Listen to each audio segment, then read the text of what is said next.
I'll go this way. How are you today?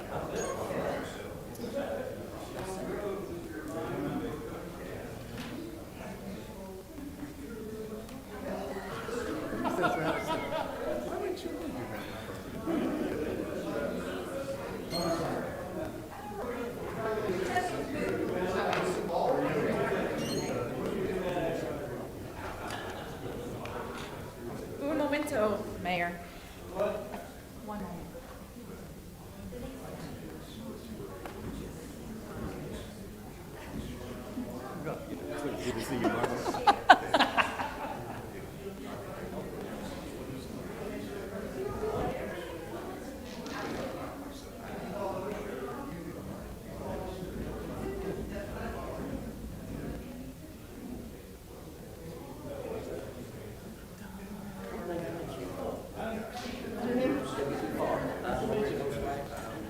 Learning for lack of money for Ward 2. Oh, cool. They say Robert's man stood up here a year ago for the city of Norman, so. That's Mike. Is that Mike? Ready? It is Mike. Mike, stand up. Stand up. Mike, and say hi to Rita. Say hi, Rita. Hello, Councilwoman. All right, Mr. Sullivan, go ahead.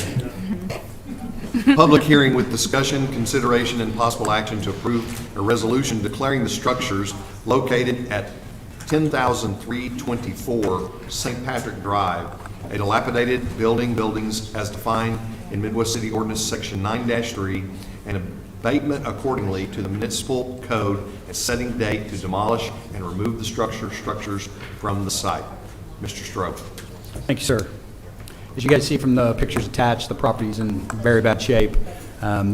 We did send new notice to the owners in, well, let me back up. They've had a few different notices. They did make contact with us in May that they were going to demo it themselves. Nothing had been done, so we started the process to put it in front of you. They did make a call to our permitting department to obtain a demo permit July 9th, but that is as far as it's gone is the phone call. There is no permit pulled. So I could guess that they may proceed like last month's did and get it before the 30-day timeline, but I am asking you to sign the resolution like you did. And so for an update for you, out of the three I brought you last time, the one did get a remodel permit, the one that was going to move his children in. The one that said he would do the work himself had to get a refresher threat from our chief building official, showed up and got the permit the next day, and then the other one, we have a contract down to get it down, so. It's a public All right, hearing. hold on. This is a public hearing. Does anyone have anything to bring before council concerning this item? Hearing or seeing none, go ahead, Ms. Maxwell. I have a motion and a second. Any further discussion? All in favor indicate by saying aye. Aye. Opposed? Abstention, motion carries. Item number 11, Mr. Sullivan. Public hearing with discussion, consideration, and possible action to approve a resolution declaring the structures located at 9603 Southeast 4th Street, a dilapidated buildings as defined in Midwest City Ordinance Section 9-3, and abatement accordingly to the municipal code, and setting dates to demolish and remove the structures from the site. Mr. Stroh, sorry. That's right. This property, we've had no contact with us at all. Taxes are overdue, and they owe the city taxes for weed liens. We anticipate us doing the demo on this one 100% if you'll sign the resolution.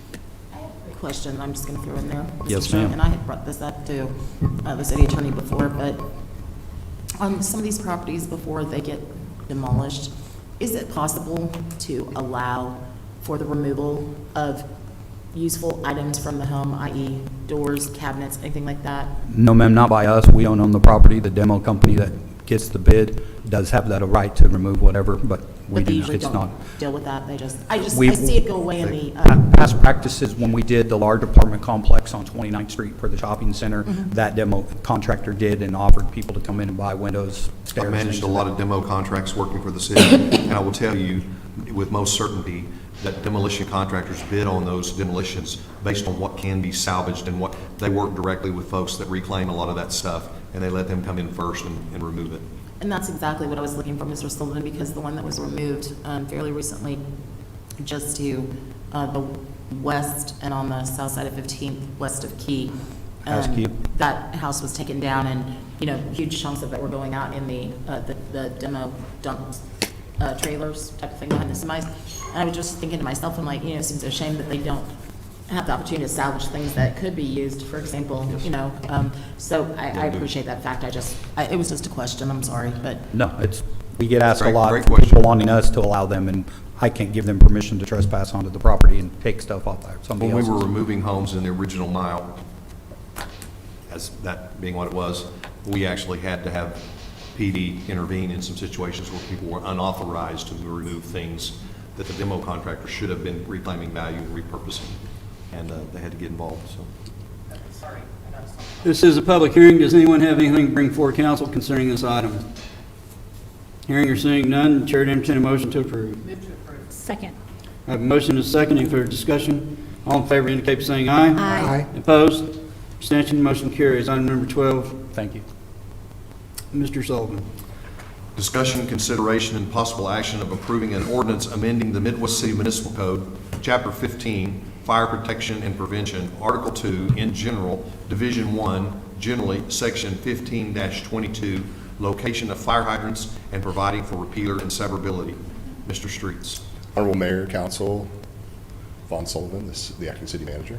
I wanted to make sure to stand in. Doug couldn't be here this evening, so I kind of wanted to talk through some of the important changes that are a part of this because it isn't just for fire.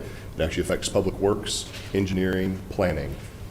Currently, folks are allowed to develop parcels and leave dead-end mains, which often create some challenges, not only for pressure and volume, but also some issues with water quality from the public works side of things.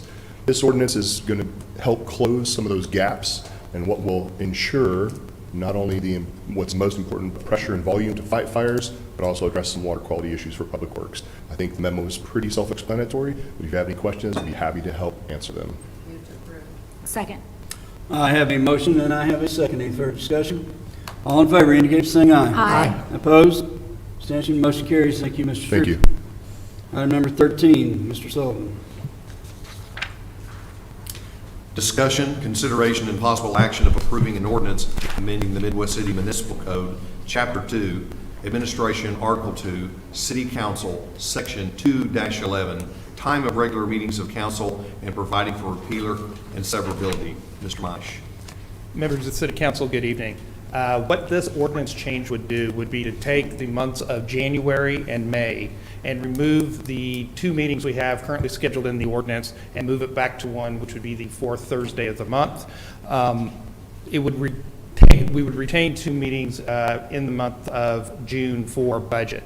This does not remove in any way, shape, or form the ability to schedule special meetings, which is available to the council pursuant to the Open Meetings Act. But this does now take back and would just move us back to 1 meeting per month in all those months. This was taken before the Ordinance Review Committee that did recommend approval. I'm happy to answer any questions. Before we get off of this deal, I know it's not actually covered in what we're fixing to discuss, but Mr. Mayor and Mr. Acting City Manager, would it be, and Mr. City Attorney, would it be outside the scope to make sure everybody knows that there's a date change in November?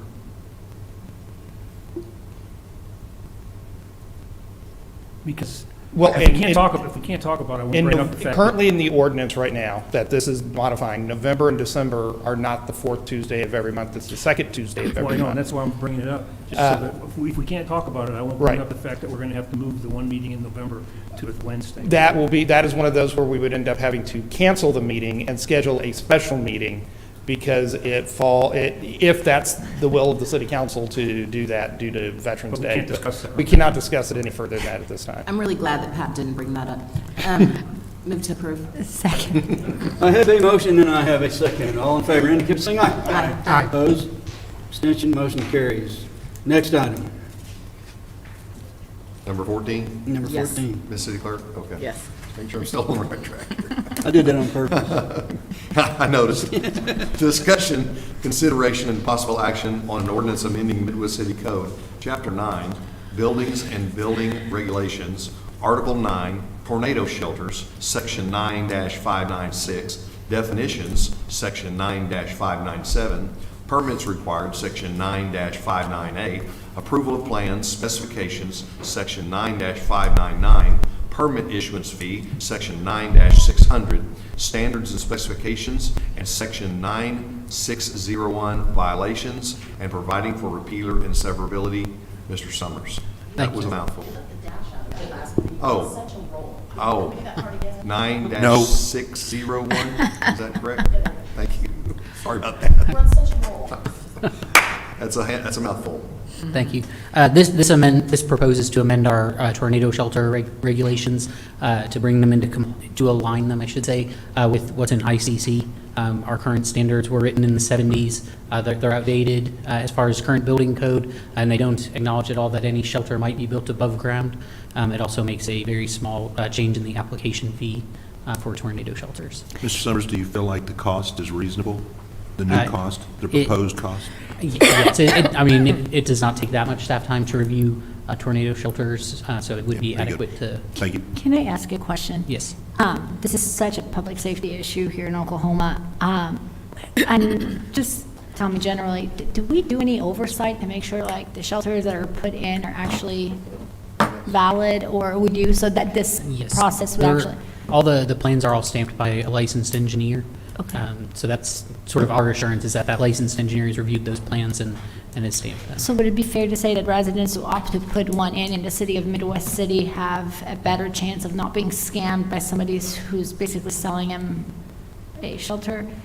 I'm trying to learn for my own sake. Yeah, it's hard, I guess it's hard to say. The plans for the shelter might be, very adequate and have been stamped by an engineer. I mean, there's always, somebody might sell them for an extreme markup, or, maybe there's an issue with installation. I don't want to promise you that, Okay.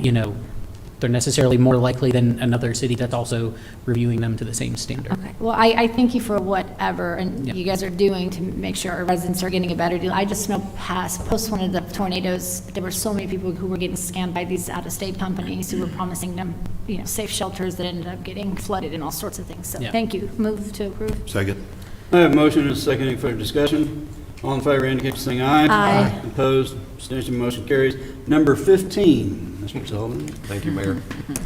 Discussion, consideration, and possible action on an ordinance amending Midwest City Code, Chapter 9, Buildings and Building Regulations, Article 1, in general, Section 9-5, incorporation by reference 9-16 reserve, and providing for repealer and severability. Mr. Summers. Thank you. This also touches on Chapter 9. It would incorporate the 2018 IPMC by reference into Chapter 9. It's already incorporated into Chapter 20, and really what this would do, Chapter 20 is the housing code chapter in our regulations, whereas Chapter 9 is the building code, and we just wanted to make sure that folks didn't have the misconception that just because the IPMC is in the housing chapter, that we would still apply it to commercial, industrial properties, et cetera. Any questions? I have a motion and a second. All in favor indicate by saying aye. Aye. Opposed, abstention, motion carries. Number 16. Thank you, Mayor. Discussion, consideration, and possible action of approving an ordinance amending the Midwest City Municipal Code, Chapter 10, Child Care Centers and Adult Daycare Centers, Article 1, in general, Section 10-3, definitions, Article 3, standards and requirements, Section 10-36, compliance with code, and 10-39, minimum standards, providing for repealer and severability and effective date. Mr. Meisch. Good evening again. These changes in city ordinance are brought before the city council as a required set of changes, as required by changes in state law concerning large family child care homes and family child care homes. Those two terms are defined, and we've added those definitions within our city ordinance. Family child care homes would be 7 or fewer children. Large family child care homes would be 8 through 12 children. What the state statute basically said is they must comply with international code and no additional requirements are necessary. So we modified our ordinance to come into effect with that so that we make sure that all international codes apply to these facilities moving forward. Since that bill goes into effect on November 1st, we made the effective date for this ordinance and these amendments, if approved, to go into effect November 1st of 2025. This does not affect zoning in any way of where either family child care homes or large family child care homes could be located. All those zoning requirements are still in effect. And with that, I would be happy to take any questions. educate me, please. Okay. What I understood, and maybe wrong, that there's almost like a sense of deregulation going on, or is the international code more strict, or? It's not more strict. In some ways, it is a bit of deregulation. It's more making the requirements uniform across the board, across the state. In other words, saying everybody must meet the international code requirements. Now, some of these international code requirements can be very stringent. And if our state or city fire marshal were here, he could go into what many of those are. If our chief building official were here, he could go into what many of those are, because those are what apply, and those are the two groups that handle and oversee those on behalf of the city, whether they're international building codes, international fire codes, and the applicable codes that would apply in these situations. Some of them can be quite stringent, as I said, but what it does is it creates uniformity across all jurisdictions, and it will keep, at least for these two items, keep municipalities or any local governmental entity from imposing something unique on them that is maybe not covered by the international codes. But it would be a misinterpretation to think that there's going to be less safety requirements. That would be a misinterpretation, yes. Thank you. Move to approve. Second. Motion and a second. Any further discussion? All in favor indicate by saying aye. Aye. Opposed? Abstention, motion carries. Number 17, Mr. Lyon. I did it. Mr. Sullivan. It's okay. Discussion, consideration, and possible action on an ordinance amending Midwest City Code, Chapter 23, manufactured homes, trailers, manufactured home parks, etc. Article 1 in general, sections 23-1 through 23-22.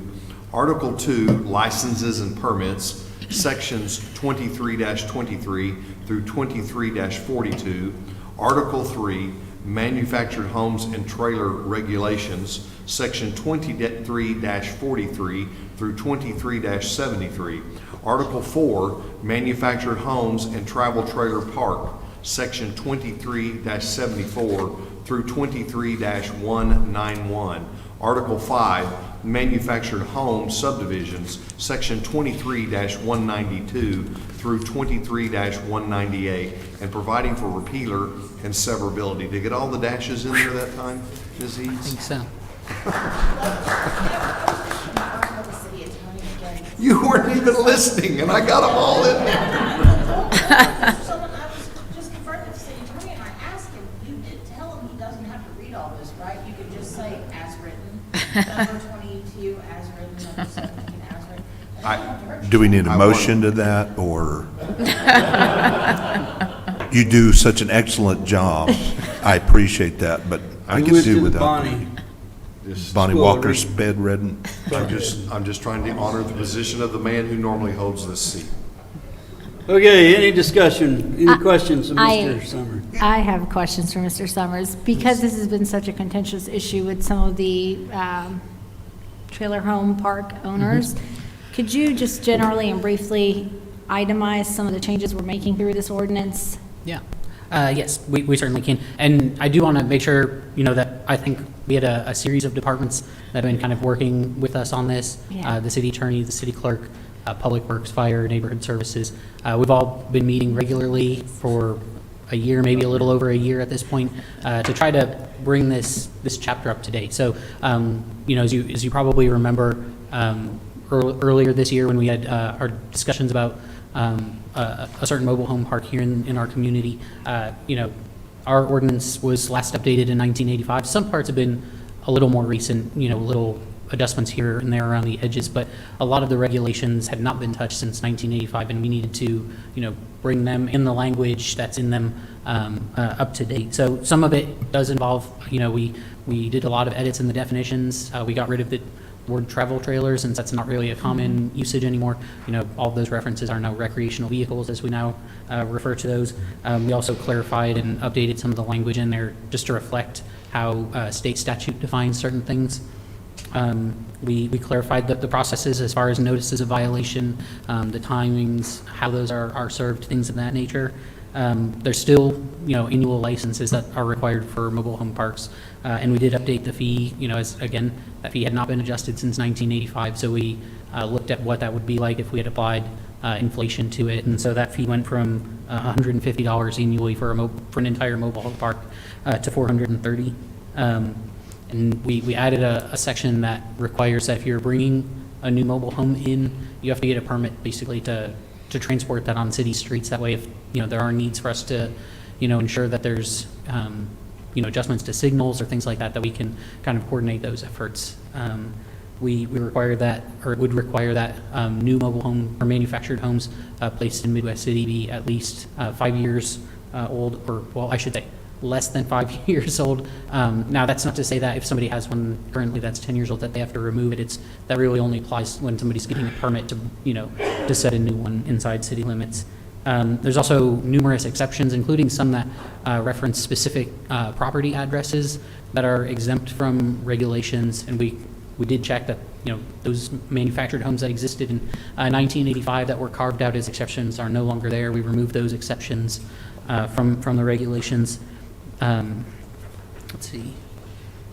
We got rid of numerous outdated or duplicated regulations. There's some things that are that were duplications between the zoning regulations and Chapter 23 items. We removed some of those. So that's a lot of what we did. Like I said, we sat down, monthly for, I forget what it was, like 90 minutes a month to kind of go through it line by line as, various departments, making sure that, if we were removing or changing things, that wasn't going to have adverse impacts for other departments and things of that nature.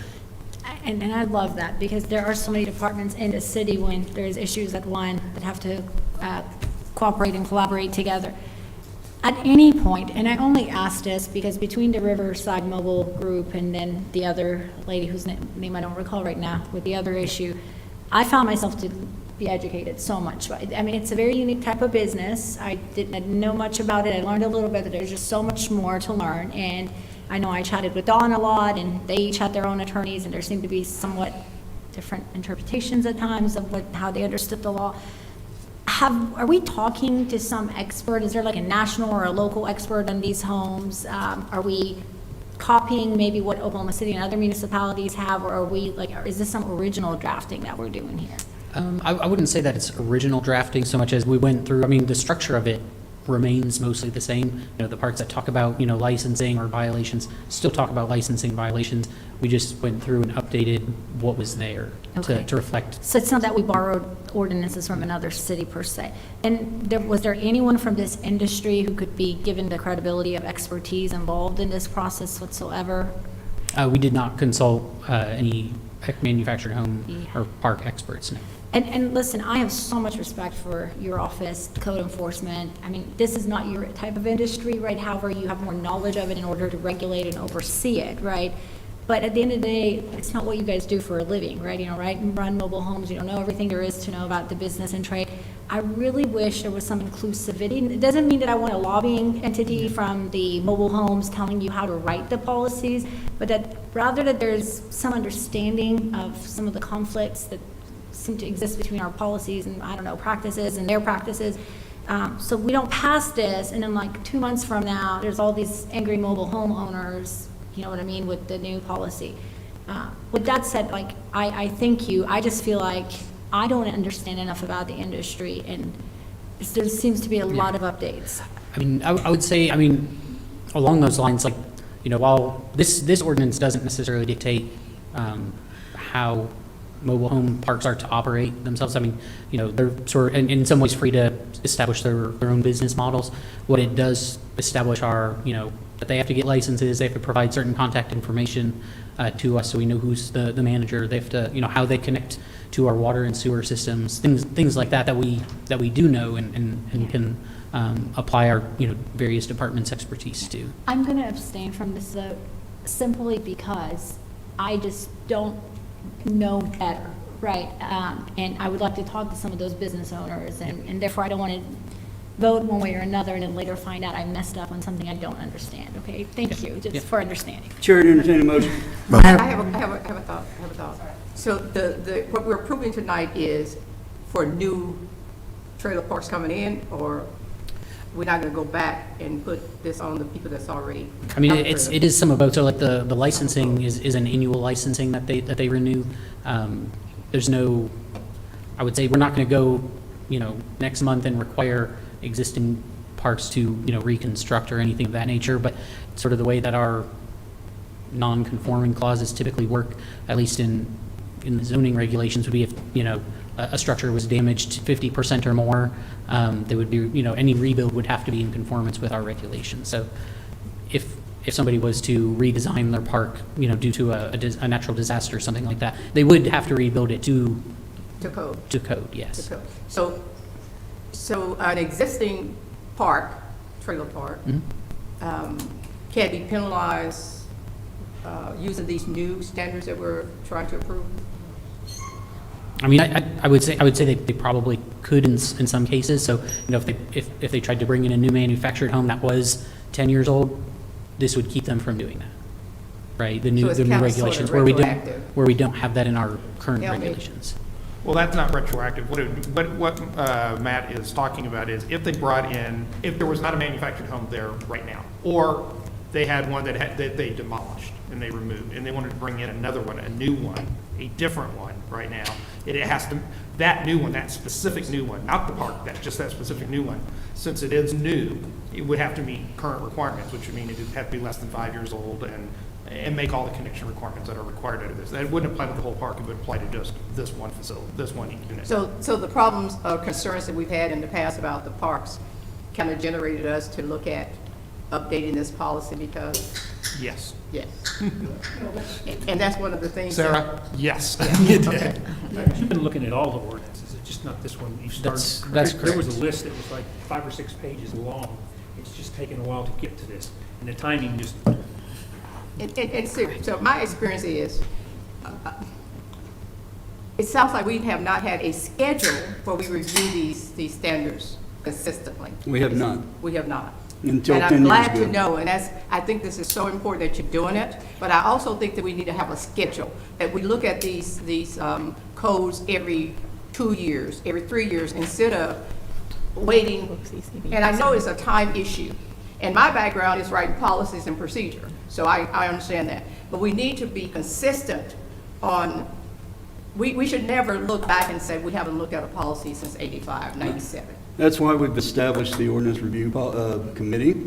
It'll be a standing committee. And as new legislation comes down, we go back and look at everything and make sure we are up to snuff on state statutes and everything, or new building policies and things that come down. That's why we go back and revisit that. So you're right, up until 2016, we hadn't looked at anything. Yes. But now we've established that policy and it will remain in effect. And I would encourage us to put a time frame on it.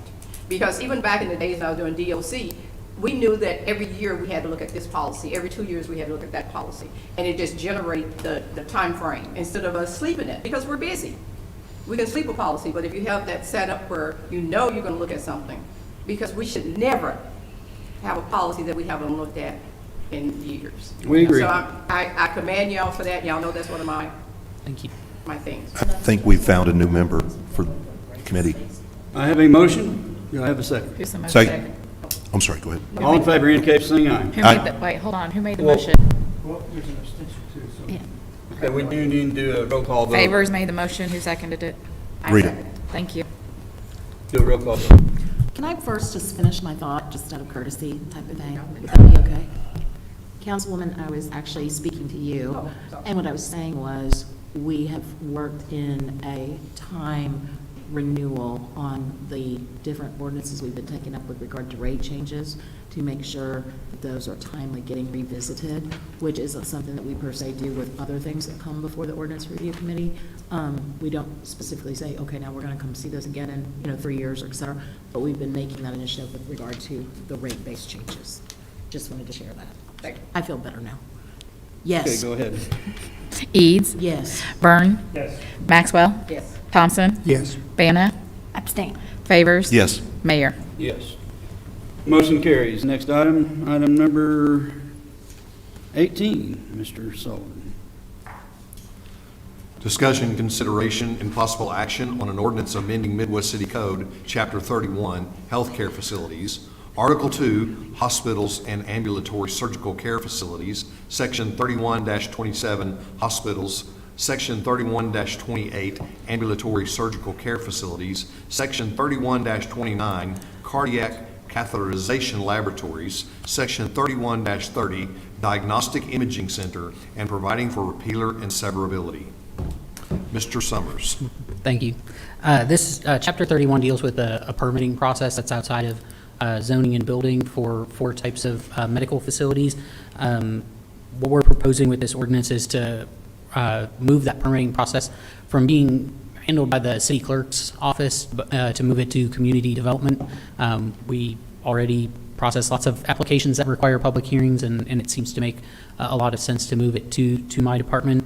The other thing that it does is propose to simplify and the fee structure for those permits and make it a flat fee. So currently it's a 1% of the capital construction costs for these applications, with a minimum of $1,000 and a maximum of $75,000, with the possibility that we would refund part of that application fee that's not used to process the application at the end. So what we're proposing is to just set that at the current minimum of $1,000 for the application fee.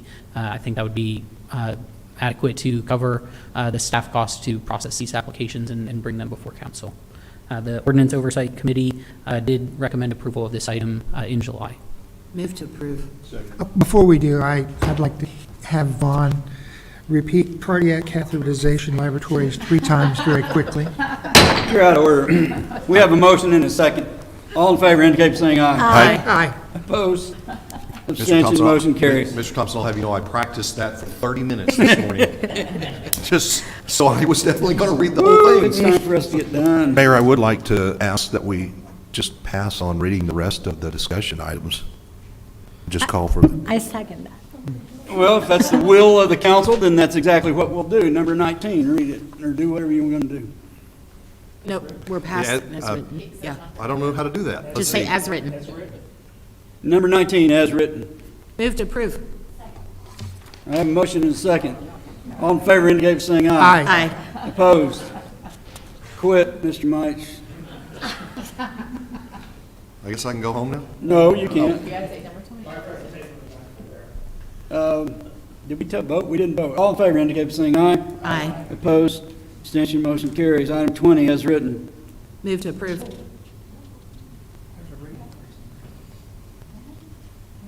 I have a motion and a second. All in favor indicate by saying aye. Nobody seconded it. There's the question. Hold on. Is there a rate increase involved in this? I thought that was number 21. Usage rate. Okay, you guys want to blow through this. Now, we're calling him back up here. It's your fault.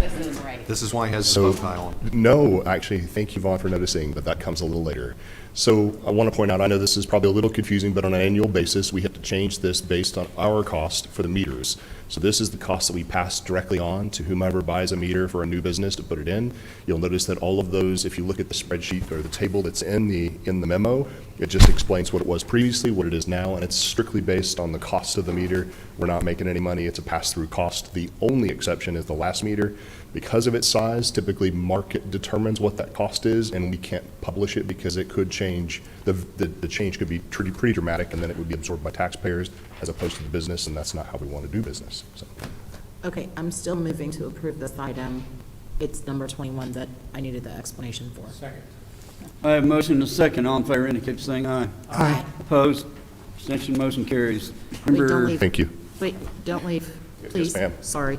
Nope. It's Sarah's, but we actually, this is one that she wrote for us. I'd be more than happy to talk through it if you number have questions. 21 is written. So I want to take a brief moment. A lot of times there are residents or customers in our city that don't have all of our services. Sometimes they may only have water, they may only have sewer, they may only have trash. In this particular case, it's a situation where we have a calculation that has to be done for the sewer, and typically those get mailed out and very few get returned, and it's a lot of effort and legwork on the part of customer service to get that information back, and ultimately they end up having to change. All those that choose not to respond get the maximum cost for sewer, and then when they come and they go, oh my gosh, my rate went up, they have to come back in and get it changed again. What this does is simplifies the process so that when somebody comes in and starts service, the number of people in their household determines their sewage cost, their rate, and it stays that way until they move out and somebody else comes in and decides to occupy that resident. They start services, that rate gets changed based on the number of people in the household. I'd be happy to answer any other questions, but Sarah definitely has the deets on this one. So. The only issue I see is that we trust people not to change the number of occupants in their residence during the course of their water contract. And I would tell you that Councilman Thompson, that if it was a much bigger number, in other words, if the number of customers that were affected here was higher, like somewhere around the 2 to 5% range, we'd probably look at it a little differently. We had some discussions with city leadership to decide what kind of impact we had based on the labor costs in customer service to do the legwork versus the actual revenue collected. And ultimately, this looked like the better decision to simplify it. All right, I make a motion to approve. Second. Got a motion and a second. Any further discussion? All in favor indicate by saying aye. Aye. Opposed? Abstention, motion carries. Thank you. Mr. Street. We now move into new business public discussion. Does anyone have anything to bring for the council? Hello, Are I'm you Charles. Mr. Williams? Yes, sir. Please say your name and address for this. Charles B. Williams, 403 East Rickenbacker. Okay. Pardon my attire. That's quite all right. You have 4 minutes. I was here concerning codes, parking enforcement, about on lawns, on front lawns. I brought a couple pictures of it. I've made complaints to the code enforcement department once in July, the third week of July, and the fourth week of July, and then the first week of August. And it's come to my attention that it takes 30 days for a complaint to be made before the person has to rectify the situation. I could be wrong, but this was, like I said, in July, and third week and fourth week, and then the first week of August. Now we're about to be, first week of September is coming up. So I didn't know if there's a policy where they don't have to. Is the policy that people are allowed to park on their front lawn? That's my question. Unfortunately, this isn't an agenda item, so I can't engage back and forth discussion with you. What I will do is refer you back to the gentleman in the far back corner. His name is Mike Stroh, and he can get you up to speed on our soft surface parking ordinance. Yeah, they have contacted me several times, and like I said, it's been over 30 days since this address has been notified and told, I suppose. And I just don't like how long do they got? Can they continue 6 months? Is the policy enforced? Is it non-regulatory? Can anybody just park in their front lawn anytime they want? Because it feels like it's impeding the neighborhood, and this ain't the Dukes of Hazzard. This is, Oklahoma County, Oklahoma. I will assure you, it's got the attention of the council on where I'm it's a at. councilwoman. Directly, you live on Rickenbacker. I'm a councilwoman. Yes, Councilwoman. My email address is wardline@midwestcityok.org. It's on the website. And if the council will so indulge me for just a second, I'll get your contact information and I'll reach out and talk to you. And thank you for your time. I appreciate it. Okay. Like I said, I apologize for my attire. Thank you for coming your up and time. talking about this. I appreciate your time and effort. Does anyone else have anything to bring forward council? Hearing or seeing none, we're hereby adjourned. I call to order the Midwest City Municipal Authority. We have a consent agenda. These items are placed on the consent agenda so the trustees by unanimous consent can approve routine items by one motion. If any trustee requests an item to be requested to discuss an item, or if there's not unanimous consent, then the item will be removed and heard in regular order. Chair to entertain a motion to approve. Second. Have a motion and a second. All in favor indicate by saying aye. Aye. Opposed? Abstention, motion carries. We have one discussion item as written. Is there any questions? Mr. Street, this one's yours. The only thing I'll note for everybody, this agenda item is not only on the municipal authority, but on the hospital authority and on EDA. The reason for that is we're taking money from each one of those for this project. So you're on, as trustees of each one of those, you'll be approving the expenditure of funds for this project under each one of those authorities. Does anyone have anything for Mr. Street? I make a motion to approve. I have a motion and a second. All in favor indicate by saying aye. Aye. Opposed?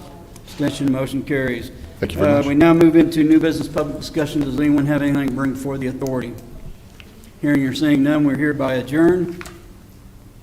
And I'll call to order the Midwest City Hospital Authority. There is a consent agenda, and as usual, these items are placed on the consent agenda so the trustees by unanimous consent can approve routine agenda items by one motion. If any trustee requests to discuss an item, or if unanimous consent cannot be received, then the item will be removed and heard in regular order. Chair to entertain a motion to approve. Move to approve.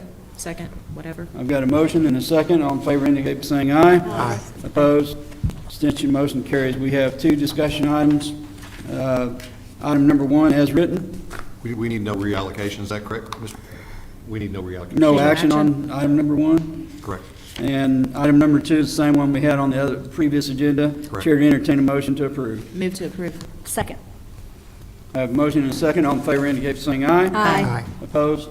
Abstention, motion carries. We have, I call to order the Special Economic Development Authority. Thank you so much, Ms. City Clerk. We move into new business public discussions. Does anyone have anything to bring before the authority? Hearing or seeing none, I call to order the Special Economic Development Authority. We have two discussion items. One is written to approve the minutes of the last meeting. Move to approve. Have a motion and a second. All in favor indicate by saying aye. Aye. Opposed? Abstention, motion carries. Item number 2 is the same one we just talked about on the previous agenda. As written, Motion to approve. Second. I have a motion and a second. All in favor indicate by saying aye. Aye. Opposed? Abstention, motion carries. We now move into public discussion. Does anyone have anything to bring before the authority? Mayor, if you don't mind, all of you know the amazing staff we have at this great city. This agenda is an amazing amount of work, and I can't even imagine the hours that go into producing an agenda like this here. And I just want to, for all the support you've given me as I pinch hit here, thank you, staff, for all the help you've given me the last couple of days to help me understand. They're amazing, and they knock it out of the park every day, man. Every day. So with that being said, does anybody have anything else? I would like to say that you did a great job tonight, and I apologize, I was not trying to hurt your feelings. No, I was just trying to speed the process along. I'm You all did for excellent. it. It's past my bedtime, sir. But I want to remind everyone, when we defer from our routine, we get things jacked up.